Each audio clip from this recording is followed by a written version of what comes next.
Hoje no Está Escrito, estamos continuando nossos estudos dos 10 mandamentos com o 7º mandamento com 2 convidados especiais. Espero que você fique conosco.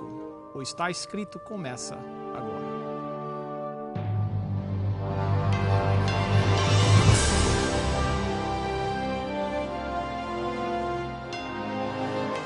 Venceu a prova do tempo. O livro de Deus, a Bíblia. Ainda relevante neste mundo complexo. Está escrito, partilhando mensagens de esperança ao redor do mundo.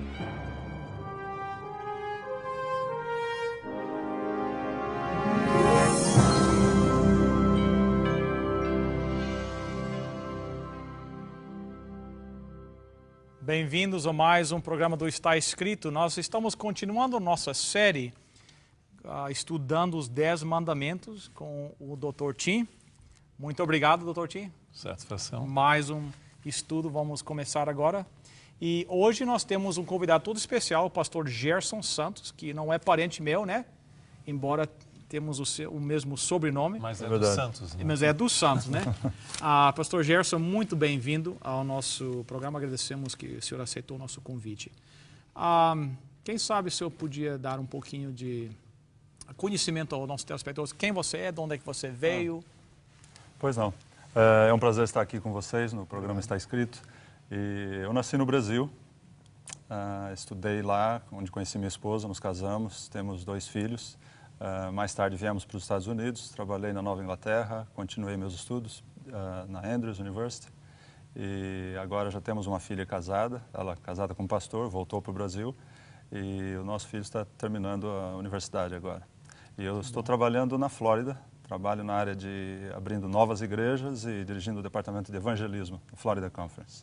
Que legal. E também o senhor é o coordenador do trabalho na língua portuguesa da Igreja Adventista pela América do Norte, né? Sim, é verdade. Nós temos aí cerca de 60 igrejas, são mais de 40 pastores trabalhando nos Estados Unidos e Canadá.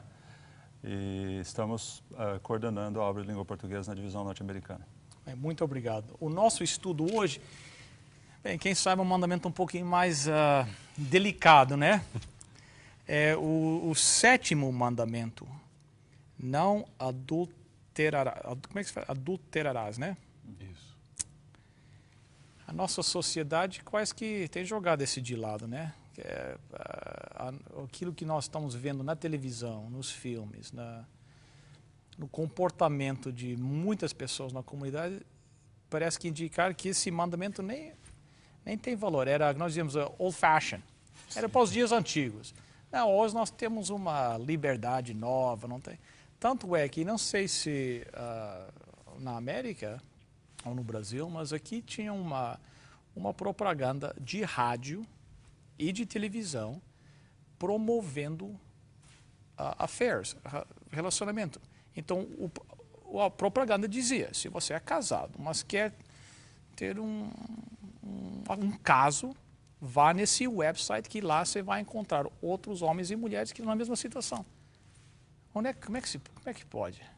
Pensar nesse mandamento, não adulterarás, na cultura de internet, iPod, que nós vivemos hoje, é quase um contrassenso. A exploração que existe na área sexual, em todos os aspectos, né, e de propaganda comercial, a exploração que é feita nessa área do comportamento humano, é quase que uma coisa se torna quase obsoleto falar desse assunto no contexto do que a Bíblia ensina, não adulterarás, numa sociedade do estilo que nós vivemos hoje. Isso é verdade. Agora, eu acho que é importante esclarecer que Deus não está contra o relacionamento entre o casal, né? O relacionamento sexual entre um casal, mas fora do casamento, né? Fora daquele compromisso, é isso que esse mandamento fala, né? Que Deus quer ver os casais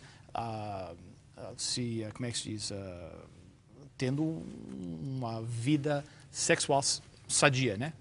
Com certeza. Mas fora do casamento, fora desse compromisso, aí é que é o pecado, né? O cristianismo é, em muitos sentidos, anticultura. Até mesmo Jesus chegou a dizer ali, não peço que os tires do mundo, Nós vamos viver num mundo, mas que os guardes do mal. Então, nós aceitamos das culturas aquilo que não está em oposição à palavra de Deus, mas os elementos que são contrários à Bíblia, nós temos que ser agentes transformadores da cultura. Se somos meramente vítimas da cultura, então o cristianismo perde a sua relevância e não há por que sermos cristãos mais em nosso mundo. Agora, o mundo e a nossa sociedade hoje foram forjados tremendamente pela filosofia evolucionista. Quando começaram as ideias evolucionistas lá, principalmente em meados do século XIX, um pouco antes, logicamente, mas começou a ganhar mais e mais espaço. A revista Time Magazine, lá em meados da década de 90, 1990, publicou um artigo muito interessante que eu até tenho em casa, intitulado Como o Evolucionismo Mudou o Nosso Comportamento Sexual, Social e Familiar. E eu tenho um livro que eu comprei aqui em inglês, o título seria O Mito da Monogamia, Fidelidade e Infidelidade entre entre animais e pessoas. E ele argumenta, são dois especialistas na área, eles dizem o seguinte, que entre os seres vivos, incluindo animais, nós não temos mais animais que sejam essencialmente monogâmicos, ou seja, que se mantêm fiéis ao mesmo parceiro. Nem mesmo os cisnes, que são o símbolo do amor. Mas eles argumentam que só uma larva muito primitiva ainda é monogâmica. Consequentemente, se nós somos descendentes dos animais e evoluímos dessa maneira, o nosso comportamento não precisa ser diferente dos animais. E é isso que nós estamos presenciando hoje em nossa sociedade. Agora, a dificuldade é que todas as civilizações onde a instituição familiar se foi, o casamento, elas também entraram em colapso. A pergunta é por quanto tempo a nossa civilização ainda vai conseguir, ocidental, vai conseguir sobreviver com esse comportamento onde a família está se desfazendo. Interessante. Eu creio que isso é algo interessante que nos leva a pensar sobre como reagir hoje, né? Praticamente existem duas correntes mais comuns hoje. Uma é que seria aquela que defende, ensina e desenvolve programas de orientação sexual para desenvolver o safe sex, né? Dar orientação e criar condições para que jovens, adolescentes tenham um relacionamento íntimo de forma segura. Certo. Na prática, nós temos descoberto que isso não tem acontecido. O grande aumento de pais, mãe e pais solteiros, o aumento da imoralidade, promiscuidade, o tremendo aumento das doenças transmitidas sexualmente. Há 30 anos atrás, haviam praticamente aqui na América duas doenças mais comuns. Hoje são contadas mais de 20 e milhões de jovens adolescentes se contaminam a cada ano aqui na América. Então, esse ensino, ou esse princípio de safe sex, na verdade não existe, a não ser que seja dentro do padrão que Deus estabeleceu. Como você mencionou no início, Deus estabeleceu um princípio do relacionamento íntimo de um homem e uma mulher, e dentro dos parâmetros do Conselho de Deus, é algo para ser desfrutado. E esse seria o único tipo de relacionamento que teria um safe sex. Certo. O outro oposto, o outro extremo, seria dizer just say no, como as propagandas contra as drogas fazem, né? Certo. É total abstinência. Bem, na realidade, isso também não funciona, porque como o Dr. Tim mencionou, é algo que está dentro da natureza humana, assim como a filosofia criada por essa explicação criacionista defende, que nós temos uma tendência nessa direção. Então, simplesmente dizer não vai resolver o problema. Não vai mesmo, porque Deus nos criou com o instinto de termos uma atração pelo sexo oposto. Naturalmente, seria assim que Deus estabeleceu. Então, simplesmente nos ocultarmos, dizer não, tem que se abster completamente, como se isso fosse natural. Não é natural. Certo. Você tem que, eu creio que devemos seguir os conselhos de Deus e buscar como eu posso viver dentro do princípio de Deus, seja de abstinência, se não tem um relacionamento familiar, não é casado, ou se é casado, manter-se dentro de um relacionamento íntimo conjugal, dentro também dos parâmetros de Deus.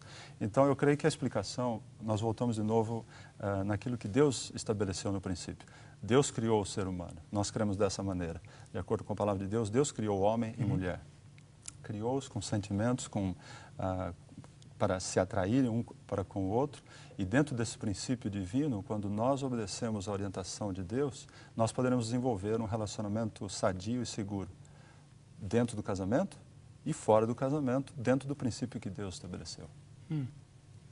Alguns críticos, né, dizem que, mas o que é que Deus tem a ver que acontece entre dois adultos consenting, nós dizemos em inglês, adultos, dentro do seu quarto? Concordando. Concordando. Dois adultos estão concordando dentro do quarto deles. Por que Deus vai querer se meter no meio Não tem nada a ver com Deus. Veja, por trás dessa argumentação, dá a impressão que evangelho só tem uma influência social e não individual. Mas, em realidade, o evangelho é essencialmente uma mudança do meu coração, da minha vida, que vai ter uma influência social. Então, Deus tem a ver com o meu comportamento pessoal, e mesmo que seja entre duas pessoas apenas. Isso é o genuíno cristianismo, e nós não podemos deixar de Deus de fora na nossa vida, senão seria hipocrisia. Quando um casal se encontra, Deus também deve ser honrado até mesmo naquela relação. Algo interessante que agora eu gostaria de citar, já que você mencionou o plano de Deus criando o ser humano e instituindo esse relacionamento íntimo. É isso que a palavra de Deus nos diz em Gênesis capítulo 2, versos 21 a 24. Descrevendo como Deus criou o homem e a mulher, diz assim a palavra de Deus: Então o Senhor Deus fez cair um sono pesado sobre o homem, e este adormeceu. Tomou então uma das suas costelas, fechou a carne em seu lugar. Então da costela que o Senhor Deus tomou do homem, formou a mulher. E a trouxe ao homem e disse o homem: Esta é osso dos meus ossos, carne da minha carne, será chamada mulher, pois do homem foi tomada. Portanto deixará o homem seu pai e sua mãe, e se unirá à sua mulher, e serão os dois uma só carne. E ambos estavam nus, homem e mulher, e não se envergonhavam.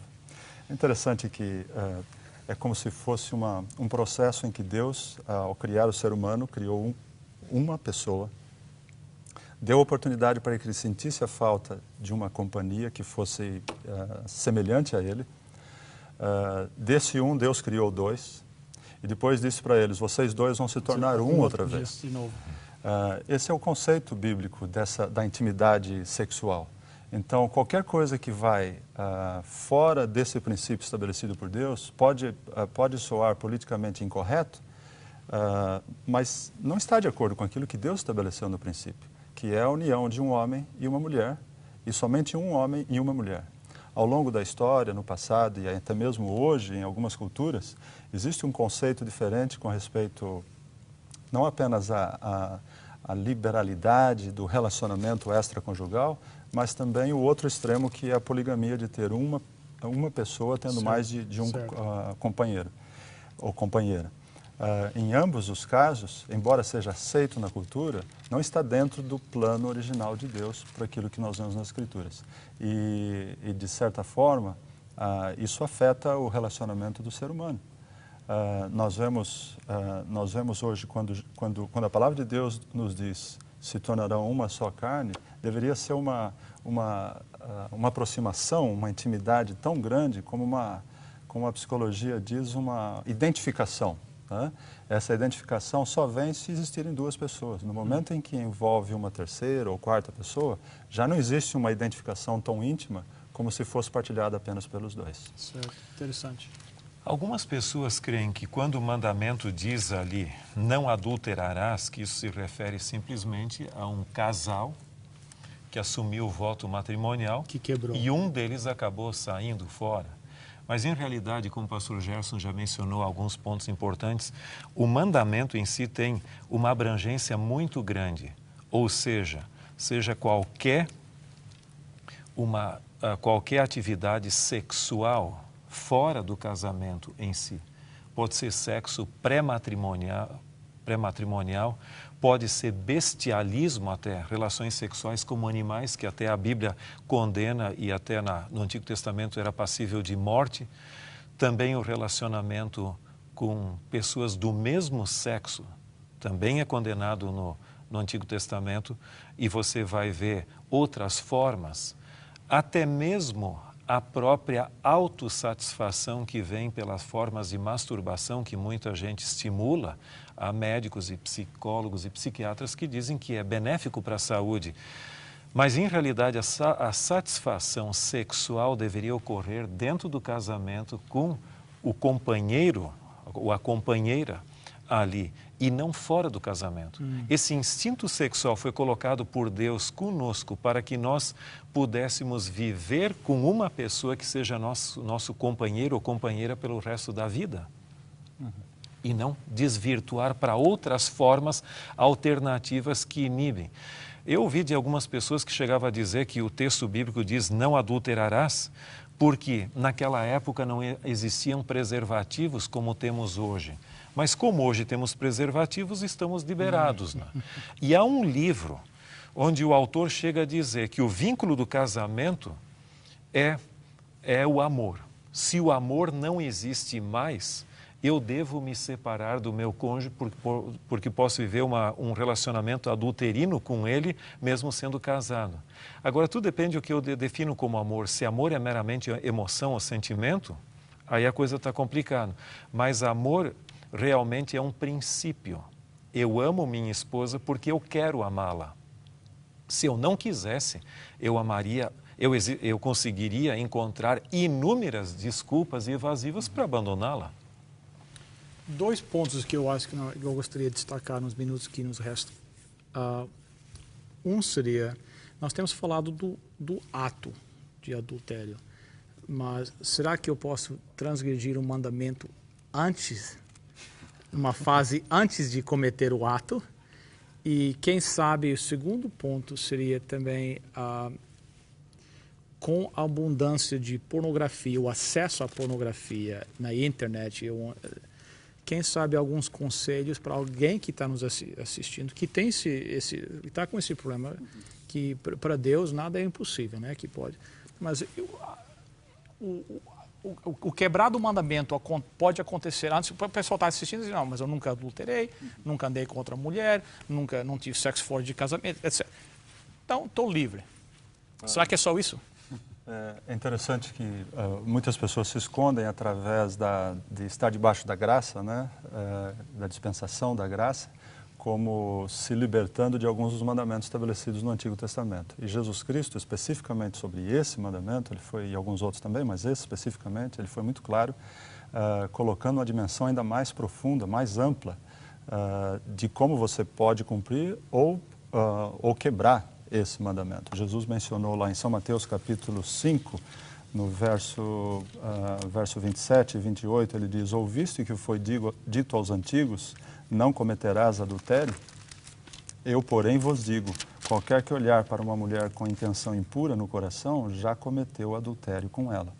Então, Jesus trouxe esse assunto do adultério, que, como você mencionou, é um pouco relativo o que é o adultério. Porque de acordo com a cultura, de acordo com o tempo, de acordo com o dicionário que você procurar, você vai encontrar uma definição diferente. Mas eu creio que o que Deus está mencionando no mandamento, dizendo não adulterarás, não se deve ter relações íntimas sexuais de forma indevida. Ele está proibindo a licenciosidade, a imoralidade. É isso que é proibido no 7º mandamento. Ele está promovendo a pureza, desfrutar a alegria de um relacionamento íntimo entre o casal, marido e mulher, que dedicam a sua vida um para o outro. Então, ao mesmo tempo que promove a busca da satisfação, do desejo, da alegria de desfrutar um relacionamento íntimo entre marido e mulher, está enaltecendo o matrimônio e a família. Interessante, muito interessante. Doutor, tinha um comentário?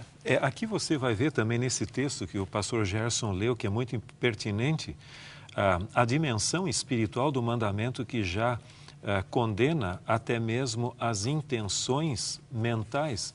Muitas pessoas que são fisicamente leais ao seu cônjuge vivem uma vida com uma mente sensualizada. E essa dimensão aqui é eliminada mesmo. Agora, muitas pessoas, você tocou numa outra questão que seria como então preservar essa pureza. Referindo-se especificamente ao casamento, eu li certa vez um livro que eu achei muito interessante que fazia a comparação entre amor romântico e amor maduro. Muitos casais ou muitas pessoas acabam adulterando porque quando conhecer o seu cônjuge, no primeiro olhar, no primeiro toque da mão ou alguma coisa assim, sentiram os hormônios reagindo. E depois que ficam casados por algum tempo, parece que aquilo desapareceu. Certo. E confundem o amadurecimento do amor, onde você compartilha os abacaxis ou as dificuldades da vida ali, com o esfriamento do amor. Quando, na realidade, o lado romântico da vida não deve desaparecer, mas não podemos nos esquecer que nós temos que ser fiéis matrimonialmente, e há um ponto importante: quando na vida de uma pessoa cujo amor amadureceu, aparece alguém que gera aquela mesma emoção que sentiu no início, acha que está redescobrindo o amor, quando na verdade é uma paixão meramente. E nós temos que aprender a valorizar o amor maduro.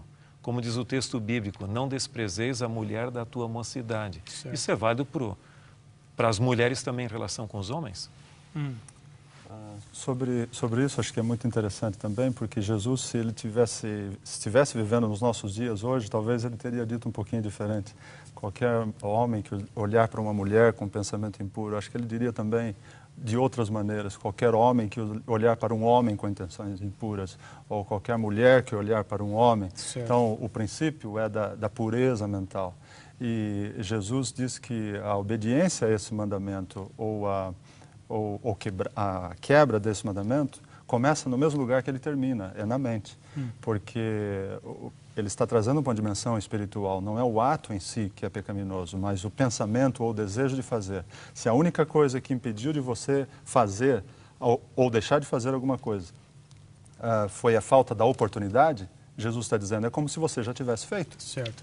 E você se torna culpado da mesma maneira. Certo. Então a gente volta de novo no aspecto mental, não é pecado sentir a tentação, mas é pecado você acariciar e desenvolver pensamentos naquela direção. Então, a nossa mente vai ser o resultado daquilo que nós nos alimentamos, né? Hoje dizem que cerca de 40 milhões de pessoas visitam mais de 4 milhões de sites pornográficos por dia. Por dia. Então, é algo incrível. O que é que nós estamos colocando dentro da nossa mente? Nós vamos, os nossos pensamentos vão ser o resultado daquilo que nós estamos nos alimentando. Lógico. Então, esse talvez seja um dos maiores problemas da sociedade moderna. A facilidade de comunicação, que tem sido usada de forma tão positiva em alguns aspectos, se torna também um laço muito perigoso em nos enredar numa área tremendamente perigosa. O pessoal em inglês nos computadores diz garbage in, garbage out. Se bota lixo dentro, é lixo que sai para fora, né? Com a mesma coisa com a nossa mente. E nesse ponto eu acho que a melhor receita, não tem outra forma. As tentações se multiplicaram. Hoje, as tentações estão dentro da minha própria casa, tanto é que alguém definiu a internet como o maior motel do mundo. Eu creio que a receita Paulo nos dá em Filipenses 4, verso 8. Yes. Finalmente, irmãos, tudo que é verdadeiro, tudo que é respeitável, tudo que é justo, tudo que é puro, tudo que é amável e tudo que é de boa fama. Se alguma virtude há e se algum louvor existe, seja isso que ocupe o vosso pensamento.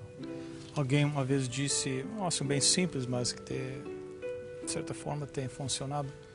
Antes de você visitar esse site de internet ou assistir esse programa de televisão, pense que Jesus esteja sentado ao seu lado.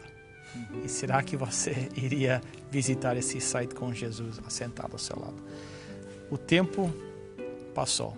Nós podíamos conversar bem mais, que é um problema muito sério na nossa comunidade hoje, mas agradecemos a participação dos senhores hoje. E, Pastor Gerson, quem sabe você podia orar pelos nossos telespectadores nesta hora. Senhor Deus e nosso Pai, obrigado pelos momentos que passamos juntos, meditando sobre a família, sobre o matrimônio. E agradecemos, Senhor, porque tens colocado no nosso coração, no coração do ser humano, o desejo de desenvolver a amizade, o companheirismo, a intimidade entre os casais.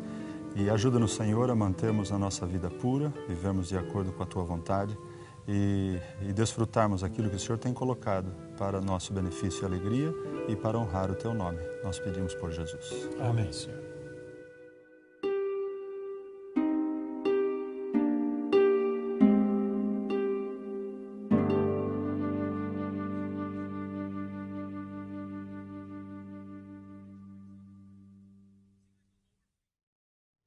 Chegamos ao final de mais um programa. Agradecemos a sua participação conosco.